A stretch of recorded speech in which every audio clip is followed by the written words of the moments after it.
श्री राम ने बाली को मारने के बाद उसे जिलाने को क्यों कहा? अचल करो तन राखो प्राणा, बाली कहा सुन कृपा निधाना। मित्रों, प्रसंग बड़ा ही महत्वपूर्ण है, तो बने रहिए पूरे वीडियो के साथ। जय सीताराम मित्रों, स्वागत है कथामृत यूट्यूब चैनल पर। मित्रों, कहा जाता है कि जब भगवान राम ने बाली को मारा तो बाली ने भगवान राम से प्रश्न किया कि हे प्रभु, मैं बैरी सुग्रीव प्यारा, अवगुण कवन नाथ मोहि मारा। इस पर भगवान ने जो उत्तर दिया उसे गोस्वामी जी ने मानस में लिखा है।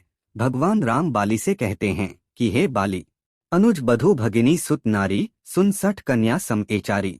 इन्हीं कुदृष्टि बिलो कई जोई, ताही बधे कछु पाप न होई। परंतु बाली ने भगवान के इस उत्तर को सुनकर तुरंत प्रत्युत्तर दिया और सफाई में कहा कि प्रभो, मैं तो वानर हूँ और वानरों की गणना तो पशुओं में होती है तथा पशुओं को इसका ज्ञान नहीं होता है कि किससे मेरा क्या संबंध है। पशु तो अपनी पत्नी क्या, अपनी माता और बहन तथा अन्य संबंधियों तक से संतानोत्पत्ति करते हैं। यह केवल इसलिए क्योंकि उन्हें इसका ज्ञान ही नहीं रहता है। इसलिए प्रभु, यदि मैं पशु योनि में हूँ और मैंने अपनी अनुज वधु को पत्नी बनाया, तो क्या मैं ही इस भूमंडल पर पशु योनि का हूँ, जो आप इतना निष्पक्ष और समदर्शी होते हुए मेरा वध किए हैं? मित्रों, बाली के कहने का तात्पर्य यही था कि संसार में मेरे ही समान बहुत से पशु योनिधारी अपनी अनुज वधु व अन्य इतर संबंधियों के साथ पत्नीवत व्यवहार करते हैं। फिर आपने हमें ही क्यों मारा? हमने कौन सा पाप किया है? अर्थात प्रभु, मैं तो निरपराधी हूँ।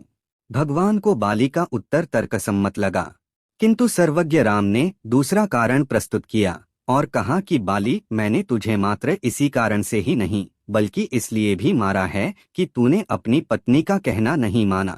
मूढ़ तो ही अतिशय अभिमाना, नारी सिखावन करस नकाना। श्री राम ने कहा कि दुष्ट, तू इतना अधिक अभिमानी था कि तुमने अपनी पत्नी का कहना भी नहीं माना और पत्नी के समझाने के बाद भी युद्ध करने के लिए चला आया, इसलिए मैंने तुझको मारा। परंतु मित्रों, बाली भी कम नहीं था।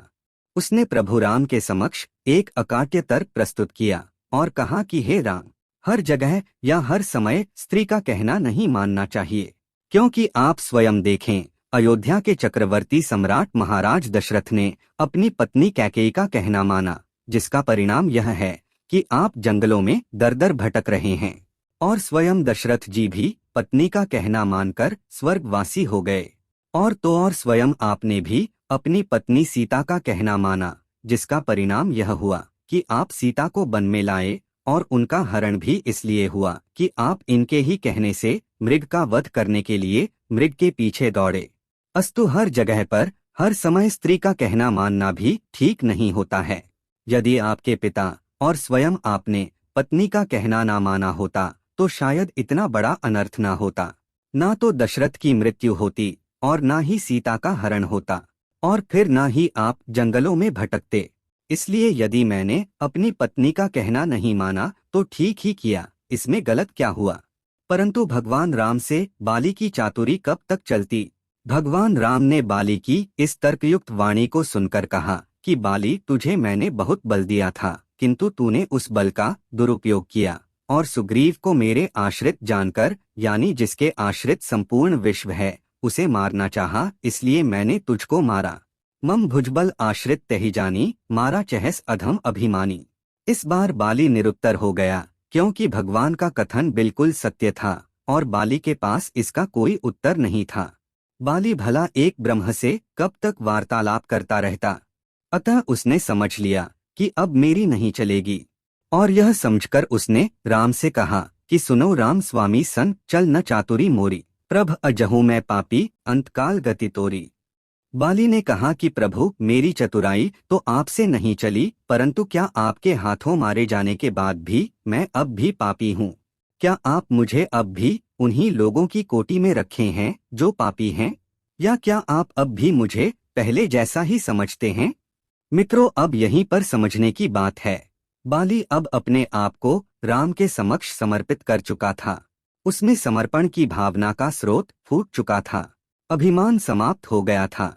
जैसे ही बाली में समर्पण की भावना का उदय हुआ, जो उसने अपने को राम के प्रति समर्पित कर दिया, जैसा कि उस दोहे से स्पष्ट है, तुरंत राम ने बाली से कहा, और गोस्वामी जी की लेखनी उसी बाली के लिए जो अब तक अभिमानी और महाअभिमानी लिखा करती थी, अब अति कोमल शब्द का प्रयोग किया।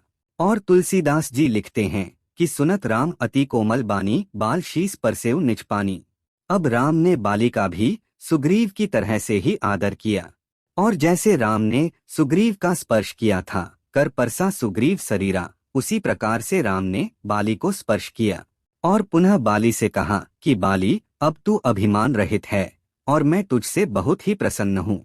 अतः अचल करो तन राखो प्राणा, बाली कहा सुन कृपा निधाना। इस तरह इतनी बात होने के उपरांत बाली को राम ने जिलाने को कहा। मित्रों, कारण तो स्पष्ट हो गया होगा।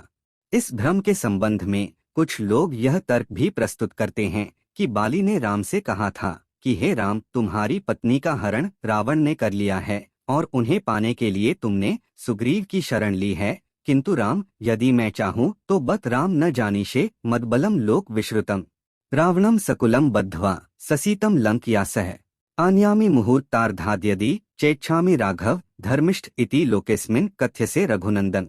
अर्थात बाली ने कहा कि किंतु दुख है कि आपने मेरा विश्व प्रसिद्ध बल सुना ही नहीं। यदि मैं चाहूं तो आधे मुहूर्त में कुल सहित रावण को बांधकर लंका सहित सीता को ले आऊं। तथा हे राम, आप तो संसार में बड़े धर्मात्मा कहे जाते हैं। कुछ लोग इसे आधार मानकर कहते हैं कि राम ने लोभवश कि यदि बाली को जिंदा कर दूं तो यह आधे मुहूर्त में ही सीता को ला देगा, इसीलिए बाली को पुनर्जीवित करने के लिए कहा। परंतु ऐसी बात बिल्कुल नहीं थी। राम सर्वज्ञ, सर्वजयी तथा सर्वशक्ति संपन्न स्वयं ही थे। उन्हें लोभ या लालच होगा, ऐसा प्रश्न तक नहीं सोचना चाहिए। यह तो उनकी नर लीला ही थी।